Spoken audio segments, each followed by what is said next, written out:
Tonight on Reporting Scotland, the Scottish Government calls on Spain to agree to a referendum on independence in Catalonia.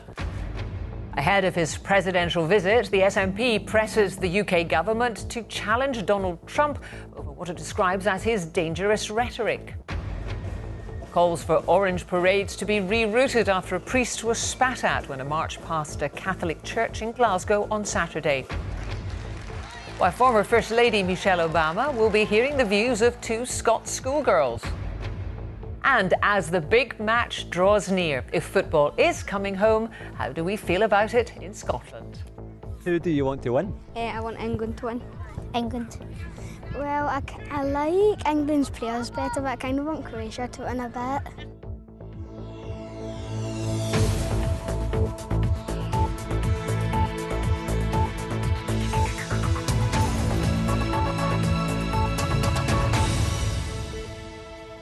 Good evening. The Scottish Government has called on Spain to agree to a referendum on independence in Catalonia. The vote there in the autumn took place without Spain's consent and was ruled illegal by Madrid. That led to the arrests of a number of leading figures in the Catalan government.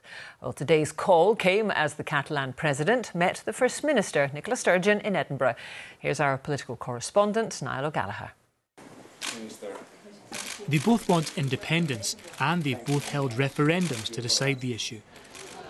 In Catalonia, that happened without Spain's agreement. Now Nicola Sturgeon and Quim Torra are calling on Spain to let the Catalans follow Scotland's example. I really want to see her, to thank you first time for her support to our self-determination referendum, and not only for that day, I think that for support to the fighting of the Catalan people for their freedom. For now, a second Scottish referendum is on hold. But the government in Edinburgh would have Catalan support if it wanted to go ahead without Westminster's consent in the future. Maybe Scotland in the future has to take a decision like that. I don't know, but my respect for any decision that the Scottish people will take in the future. Mr Torra apologised when he took the job for derogatory comments about Spanish speakers he made in the past. Some Spaniards in Scotland question the wisdom of his welcome at Bute House. He has been going really deeply against the comment of Trump, against this, I would say, racist and xenophobic comments of Donald Trump. Even he said that Trump shouldn't be received here like in the red carpet, something like that. So I would like to ask her why Trump no and Quim Torra yes. The Catalan president was in town to meet St Andrews professor Clara Ponsatí, who's wanted in Spain for organising October's referendum. She faces over 30 years in jail if she's sent back. If they were to succeed, yes, I would spend time in prison, yeah, I know. If not, I will spend time in exile. That's tough as well. And, you know, I don't want to cry, you know, I just want to fight.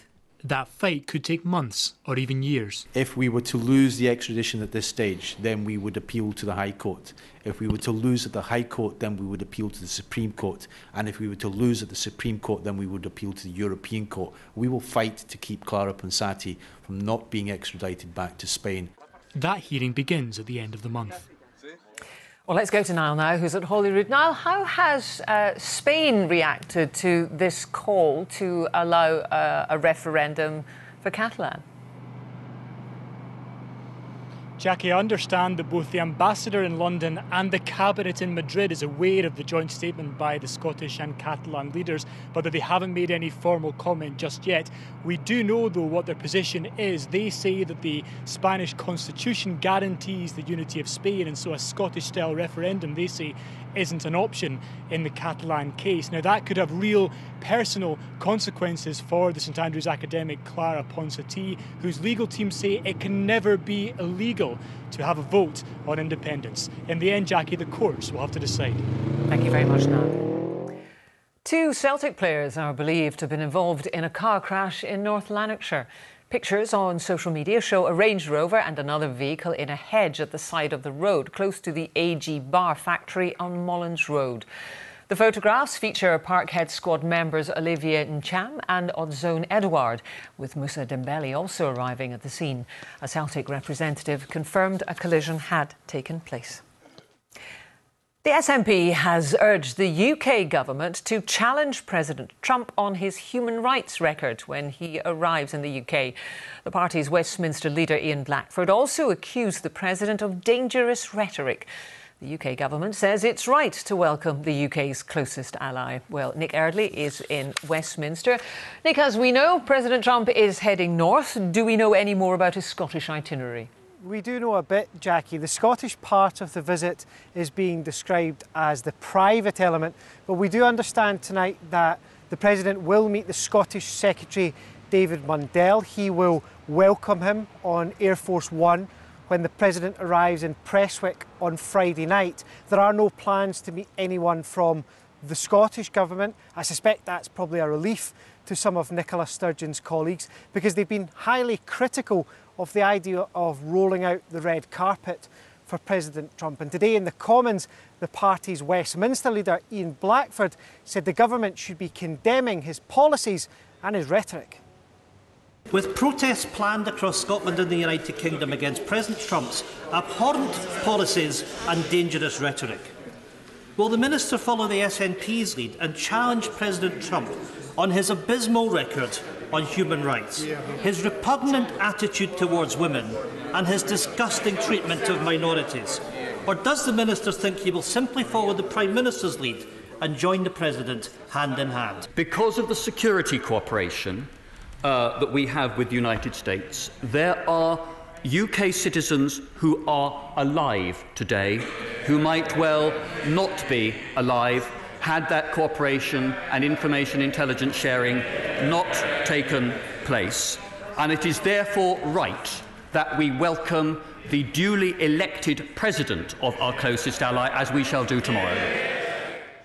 The President will be kept well away from protesters when he arrives in the south of England tomorrow. I suspect the same will be true when he arrives in Scotland. But there are big protests planned in Glasgow and Edinburgh. Two of those who are attending, Richard Leonard, the Scottish Labour leader, and Patrick Harvey, his Green counterpart, have issued a statement tonight saying the Scottish Government shouldn't allow the President to use publicly owned Prestwick Airport to land on Friday night. Controversy and debate follows the President wherever he goes. Thank you very much, Nick. The number of people admitted to hospital with brain damage caused by alcohol is at a 10-year high. New figures reveal the equivalent of almost 2 people a day were treated in hospital after sustained heavy drinking caused the condition. NHS Greater Glasgow and Clyde had the most admissions for treatment for the condition at 230, followed by 99 in NHS Lothian. The Scottish Government says it's investing a further £20 million a year to tackle alcohol and drug misuse. MPs on the Scottish Affairs Committee have urged the UK government to review its target of cutting immigration to tens of thousands. The report says cutting migration could hit population growth and the economy here. The Home Office argues that the public is in favour of lower immigration, citing the Brexit vote as evidence.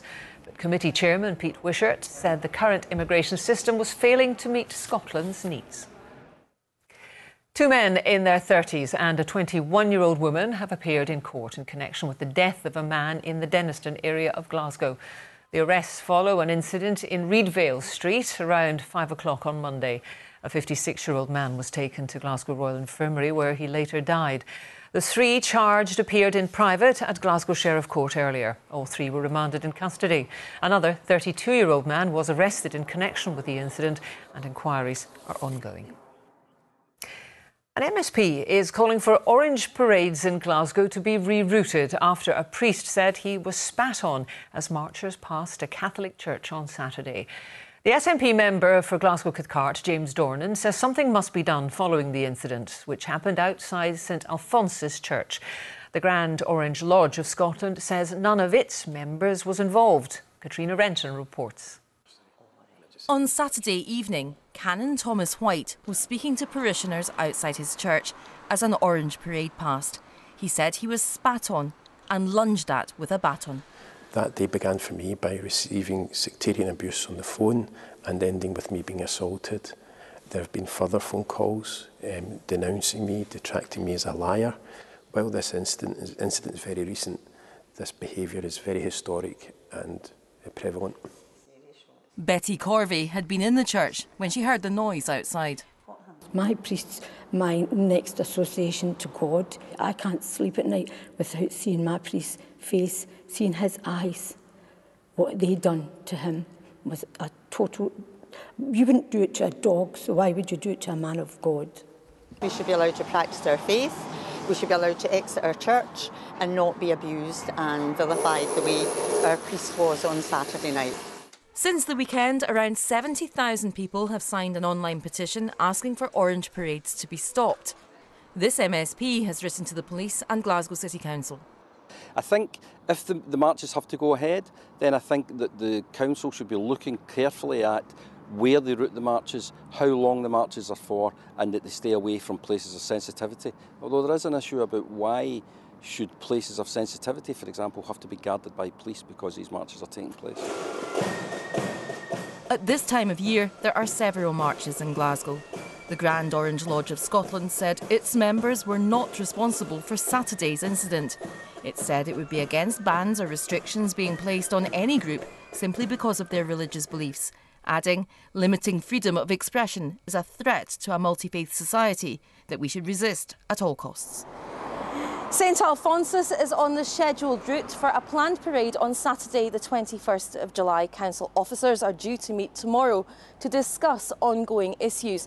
The council has said its aim is to strike a reasonable balance between the fundamental right of individuals and organisations to organise and participate in public processions and the need to minimise disruption to the wider community. Katrina Renton, reporting Scotland, Glasgow. Now it's 19 minutes to 7. A reminder of tonight's main story. The Scottish Government calls on Spain to agree to a referendum on independence in Catalonia. It follows a meeting with the First Minister and the Catalan President. And still to come, we speak to Scotland's medal hopefuls ahead of the European Championships. Now, did you know that in just a few minutes' time, England face Croatia in their first World Cup semi-final since 1990? Well, England, as you would expect, is pretty much at a standstill as millions gather in the hope of victory that would see them progress to Sunday's final in Moscow. In fact, our programme producer, who hails from south of the border, has already abandoned his post. So, how do we feel about it here in Scotland? Well, our senior football reporter, Chris McLaughlin, has taken his investigations to a rather busy pub in Edinburgh. Chris? Yeah, as you can see, and most likely hear, Jackie, the atmosphere absolutely electric. Lots of England fans in here this evening. You can only imagine what the atmosphere must be like in pubs like this south of the border. How are the nerves, sir? Oh, they're quite bad, but confident, mate, confident. Good luck, I think, and that's the problem, isn't it? Because how are we supposed to deal with this as a football-mad nation? Are we supposed to be wishing our neighbours well? England, world champions. To say England have been excited from the start would be an understatement. Tonight at 10, England have won the Football World Cup. This dream sequence compiled by BBC Sport before the tournament began says it all. So in England it's game day, here in Scotland it's, well, Wednesday. In this football-mad nation, we can only look on with envy. But looking on is one thing, should we also be supporting? Or should football rivalry dictate that for us, it should be anyone but England? Well, you might be surprised. At this football camp in East Kilbride, the strips tell a story. Kids identify with English clubs and worldwide stars. Old attitudes are changing. We know there's a big game tonight, guys. Can anyone tell me who's playing? England, Croatia. England and Croatia. England, Croatia. And who do you want to win? I want England to win. England. Well, I like England's players better, but I kind of want Croatia to win a bit. Why? I don't know, it's just because every time England win, they always brag about it. And that is always the fallback argument. It's not the players, it's the media. Us Scots just can't live with the crowing in the media. I'm no xenophobe, but in terms of football, in terms of going back to Hampden in 1954, that made an imprint on me. So there is, like Dennis Law, who went out and played golf the day that England won the World Cup in 1966. I'll clap modestly if England win. But if football does indeed come home, the younger generation, Pogba and Neymar of East Kilbride included, could be cheering a little more enthusiastically. Diplomatic Archie Macpherson then. Chris, who are you supporting? Jackie, as you know, I just like to see good football. Listen, plenty here believe that football is coming home. I did speak to one Scotland fan over in the corner there about half an hour ago, and all he would say to me is, no, please, God, no. We shall see. Thank you very much, Chris McLaughlin. Now, Rangers are preparing to go to court with Sports Direct owner Mike Ashley over a merchandise deal. A company in the Sports Direct group currently has a deal to sell replica Rangers kit and other branded products, but this is expiring. Bosses at Rangers want to sign a new deal with a third party. However, SDI Retail Services say they should have a chance to match any new offer. A judge says Rangers shouldn't sign a new deal until he has ruled on the contract row. Michelle Obama visits Scotland next week, and 2 school pupils have won the opportunity to meet the former First Lady. They took part in a competition which involved submitting a video on the topic, If I Ruled Scotland. Our reporter Rebecca Curran can tell us more. If I ruled Scotland, one thing I'd change to enable more young people to succeed is I'd get young people to receive mental health checkups every 6 months. If I ruled Scotland, I would try to make schools a safer place to allow more young people to succeed. I would do this by tackling bullying and mental health problems. 2 teenagers with big ideas and a dinner date with Michelle Obama. Good afternoon. The former First Lady will attend a charity dinner in Edinburgh next week. Both girls won the chance to join her by producing inspiring videos. Melissa used her mobile phone to edit her winning entry, which focused on children and mental health. The 14-year-old wants young people to be given more support. I know a lot of them are suffering silently. They feel like they don't have anyone to talk to about it. So I think if we got checkups every 6 months, then they might open up a bit more to a professional about it. I would try to make sure all schools were free of discrimination and bullying so young people could chase their dreams while feeling safe in their learning environment. Keris Goff focused on bullying and prejudice. She says the former First Lady is a great role model. Yeah, it's sort of everything she's done. Being First Lady, but also the work she's done to try to get girls into school across the world. That was quite good. Got my dress, got the shoes, and then I'm going to my sister's flat there to get ready, and then I think I'm ready. All of my friends are ready as well. How you doing? Where are you from? Michelle Obama will follow in the footsteps of her husband. He played a round of golf in St Andrews ahead of a similar charity event last year. Organisers say the competition the girls entered was tight. There's usually only one winner, but when we looked through all the entries, we couldn't choose between Melissa and Keris from Langham Academy. So we just decided to offer them both a table. And it will be a family affair, with both girls invited to bring some guests. Rebecca Curran, reporting Scotland. An Aberdeen sailor killed during the First World War has been given a full military burial in France. He had been unidentified, but human remains and uniform shoulder titles were found in 2016. The Ministry of Defence discovered 2 possible missing sailors before DNA confirmation that it was James Robertson, who died aged 27 during the capture of Gavrelle in 1917. Now, in 3 weeks' time, some of the continent's top athletes will be in Glasgow to compete in the European Championships. Swimming, rowing and golf all feature in the new multi-sports event. And today our reporter Brian McLaughlin met 3 of Scotland's top athletes who'll be taking part. 3 athletes, 1 aim this summer. to win gold for Great Britain in the respective European Championships here in Scotland. Being a professional athlete, I mean, everybody says it's quite a glamorous lifestyle, you know, travelling around different places and stuff, but, you know, to be honest, I love it at home. I love it here in Stirling, and, you know, to have another home championships as well, that's you know, that's second to none. I cannot wait to get out in Tollcross again. Rower Karen Bennett won silver in Rio, and she says her sport is somewhat forgotten, other than when the Olympics take prominence. I feel quite sad that that happens, but I guess it's just one of those sports, you know, we need to keep trying to get it out there as much as possible, and I think it's great that it's part of this multi-sport event. There's lots of other sports involved, more popular sports, and I'm just hoping that maybe when I know someone's gone to watch the gymnastics, they'll come over and say, oh, let's see what this rowing's all about too. Golf may well be the preferred sport for Perthers Carly Booth, but she does have other sporting attributes.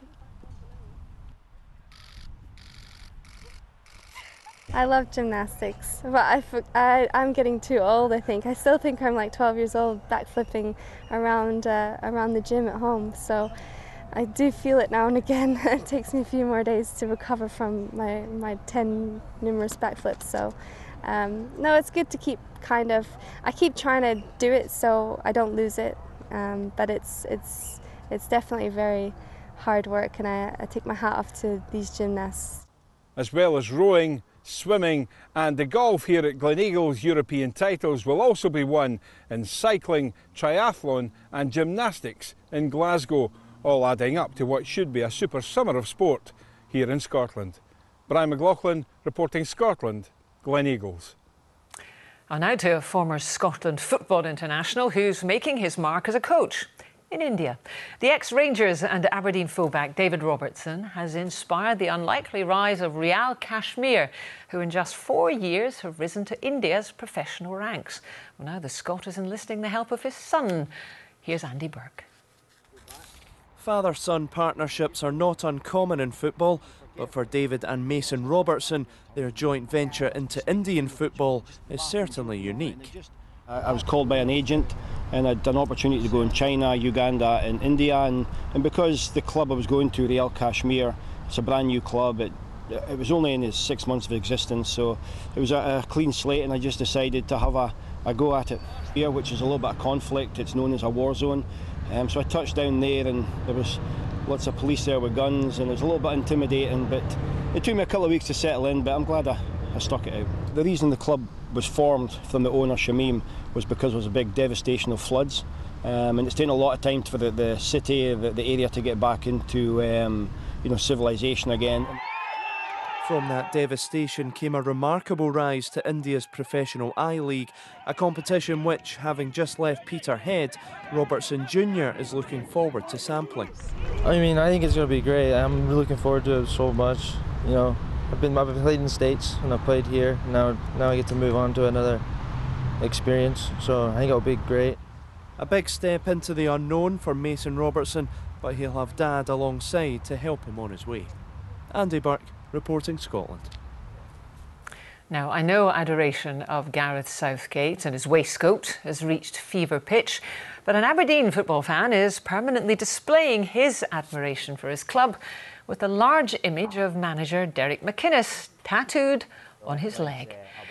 Now, Neil Cameron already had the club crest, that's very good, isn't it, permanently emblazoned on his body, as well as favourites from his other passion, Manchester United, including Sir Alex Ferguson, who managed both teams. Cristiano Ronaldo and David Beckham are also there.